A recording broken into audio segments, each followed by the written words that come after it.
brought to you by Nova शुद्ध घी। जब जब खाए दिल खुश हो जाए, सदियों का नोवा शुद्ध देसी घी, सपना स्वस्थ भारत का। I love घी। नमस्कार, मैं हूं आपका दोस्त विजय विद्रोही और आप देख रहे हैं हमारा खास कार्यक्रम विजय फैक्टर। तो वक्फ कानून पर सुप्रीम कोर्ट के अंतरिम आदेश के बाद दोनों पक्षों में होड़ मच गई है इसे अपनी अपनी जीत बताने की। दोनों पक्ष यानी वक्फ कानून का समर्थन करने वाले और वक्फ कानून का विरोध करने वाले। आइए सिलसिलेवार ढंग से ये अध्ययन करने की कोशिश करते हैं कि सुप्रीम कोर्ट ने अंतरिम फैसले में जो कहा है उससे किस पक्ष की जीत हुई है या किस पक्ष को राहत उतनी नहीं मिली जितना वो उम्मीद कर रहे थे। समर्थन करने वालों का कहना है कि देखिए साहब, सुप्रीम कोर्ट ने वक्फ कानून को पूरी तरह से स्टे नहीं लगाया है, तो ये हमारी जीत है। हम जो सुधार कर रहे हैं, पसमानदा मुसलमानों का भला होगा, मुस्लिम महिलाओं का भला होगा, वक्फ प्रॉपर्टियों का भला होगा, संरक्षण होगा, तो हमारी जीत हुई है। उधर वक्फ कानून का विरोध करने वालों का कहना है कि हमने तो संपूर्ण वक्फ कानून पर स्टे लगाने की बात कही ही नहीं थी और वो लग भी नहीं सकता। हमने तो करीब 5 मुद्दे उठाए थे और 5 बिंदुओं पर सुप्रीम कोर्ट से स्टे लगाने की मांग की थी, इनको रद्द करने की मांग की थी। सुप्रीम कोर्ट ने 5 में से 3 मुद्दों को स्टे के जरिए इस समय रोक दिया है। वक्फ कानून का विरोध करने वालों का एक तर्क ये भी है कि पूरे कानून की हर बात पर हमने ऑब्जेक्शन नहीं किया था क्योंकि इसमें कुछ अच्छी बातें भी हैं, उसको हमने जब उठाया ही नहीं था तो सुप्रीम कोर्ट उनको उस पर क्यों कार्रवाई करेगा। वाजिब बात। दूसरी बात यह है कि मोटे तौर पर वक्फ कानून का विरोध करने वालों का कहना था कि कलेक्टर्स की भूमिका सीमित करनी चाहिए। कलेक्टर दरअसल एक रेवेन्यू अधिकारी होता है। कलेक्टर यानी टैक्स कलेक्ट करने वाला होता है और उसको अर्ध न्यायिक अधिकार या न्यायिक अधिकार, जुडिशरी के जो अधिकार है वो नहीं दिए जाने चाहिए जो इस कानून में दिए गए थे।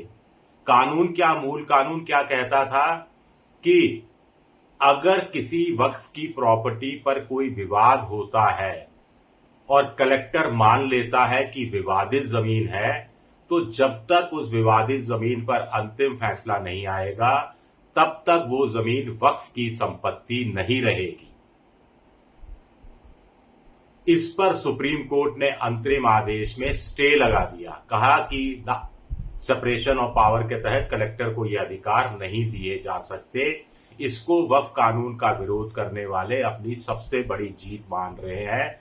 वो कह रहे हैं कि इससे इस आत्मा निकल गई वक्फ कानून की, क्योंकि इरादा बीजेपी और मोदी सरकार का था कि ज्यादा से ज्यादा संपत्तियों को विवादित बता दो और उसके बाद फिर उन पर लंबा मुकदमा चलेगा, तब तक वो वक्फ की संपत्ति नहीं रहेगी और सरकार उसका दूसरे तरीके से इस्तेमाल करने लगेगी।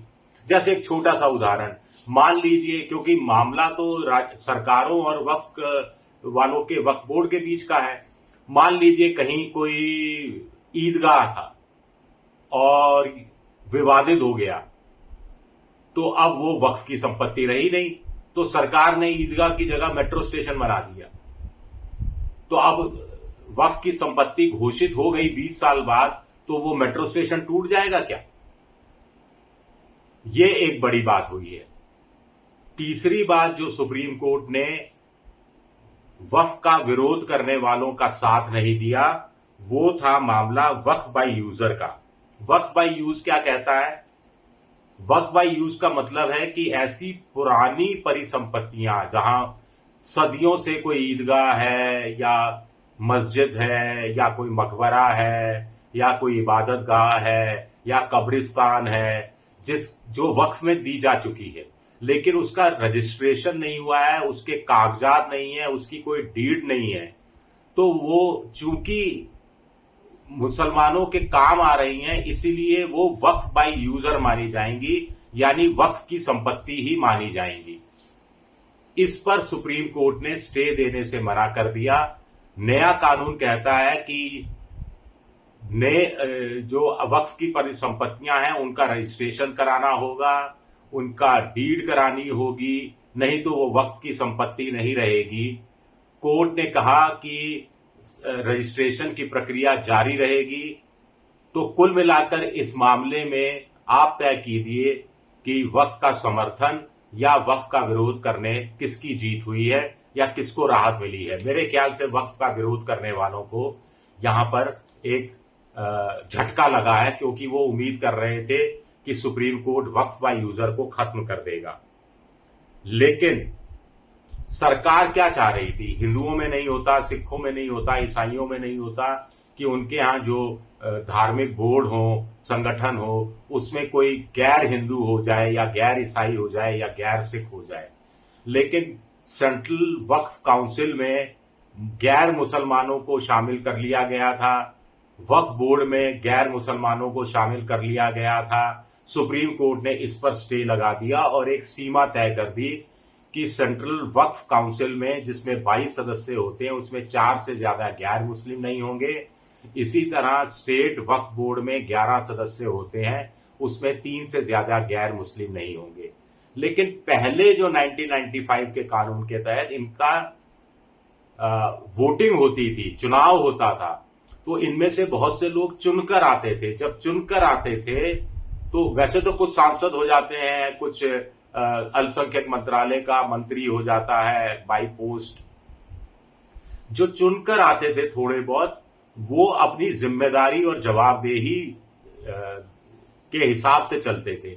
अब मनोनयन होगा, अब मनोनयन जब मनोनीत सरकार करेगी तो वो सरकार के ही गुण गाएंगे। खैर, इसमें सुप्रीम कोर्ट ने दोनों को राहत दी है। एक तरह से सुप्रीम कोर्ट ने रास्ता भी खोल दिया है कि वक्फ बोर्ड में अब गैर मुसलमान हो सकते हैं, आगे चलकर हो सकता है उनकी संख्या भी बढ़ जाए। 5 साल का जो था कि इस्लाम प्रैक्टिस करनी चाहिए 5 साल तक, तभी आप वक्फ के लिए संपत्ति दान कर सकते हैं, इसका वक्फ कानून का विरोध करने वाले भारी विरोध कर रहे थे और सुप्रीम कोर्ट भी उनके साथ गया और कहा कि जब तक कोई नया नियम एग्जामिन करने का सरकार नहीं बनाती तब तक इस पर भी स्टे लगाया जाता है और रोक लगाई जाती है। एक लिमिटेशन एक्ट 1995 का जो एक्ट है वो कहता है कि कोई भी वक्फ बोर्ड किसी भी संपत्ति को अपना अधिकार उस पर शो कर सकता है कितने भी साल बाद। लिमिटेशन एक्ट उस पर लागू नहीं है। लेकिन सुप्रीम कोर्ट ने कहा कि नहीं, लिमिटेशन एक्ट नए कानून के तहत जो जरूरी किया गया है वो लागू रहेगा। तो ये भी एक तरह से वक्फ का जो विरोध करने वाले थे उनके खिलाफ मामला गया है।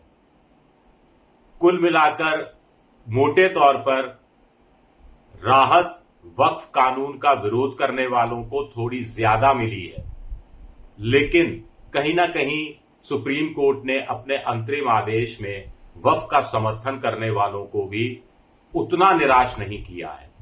शुक्रिया, मेरा ये वीडियो देखने के लिए बहुत बहुत शुक्रिया।